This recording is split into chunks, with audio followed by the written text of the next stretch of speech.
There is a pervasive expectation in America that if you clock in, work full-time, and earn above the minimum wage, you will be able to afford the basic cost of living.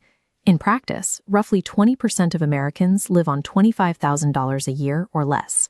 To understand exactly what that looks like, we have to run the numbers. This animated ledger shows a $25,000 salary, broken down into a strict monthly post-tax budget. By tracking every dollar of this salary against the average cost of survival, we can see exactly where the monthly budget fails to close. The biggest drain happens immediately. People in this income bracket spend about 41% of their pre-tax income on housing, leaving roughly $850 a month for a place to live.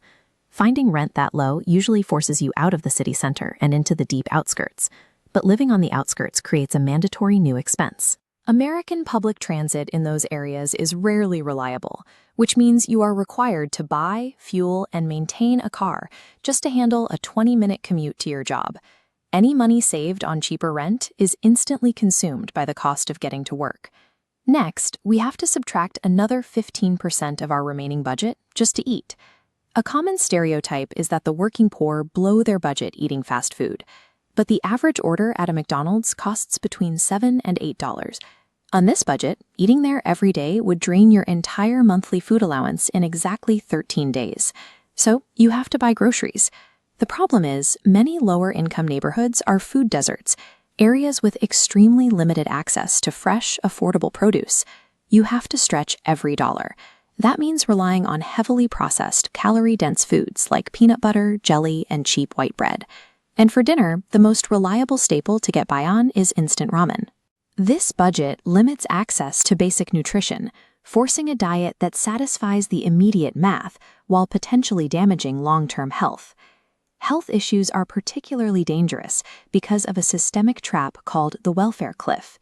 This is the financial gap where you earn too much to qualify for government help, but too little to actually survive.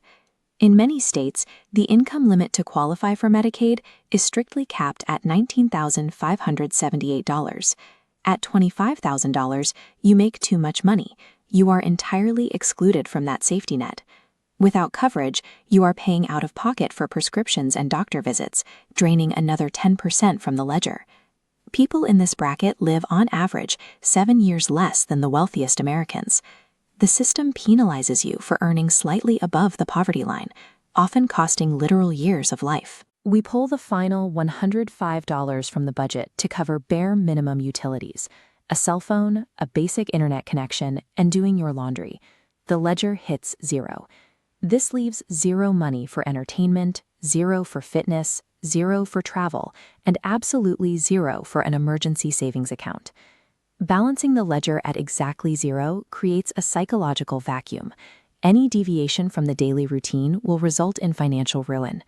When an unbudgeted emergency actually hits, a sudden medical bill or a blown tire on your commute, the math breaks. Without savings, you turn to credit cards and high-interest short-term loans just to survive until the next cycle. To manage the interest on those loans, you sacrifice sleep and free time to pick up secondary jobs in the gig economy.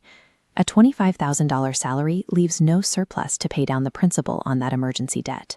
When the baseline is zero, a single crisis creates a deficit that carries over indefinitely, turning full-time work into a starting line for persistent debt.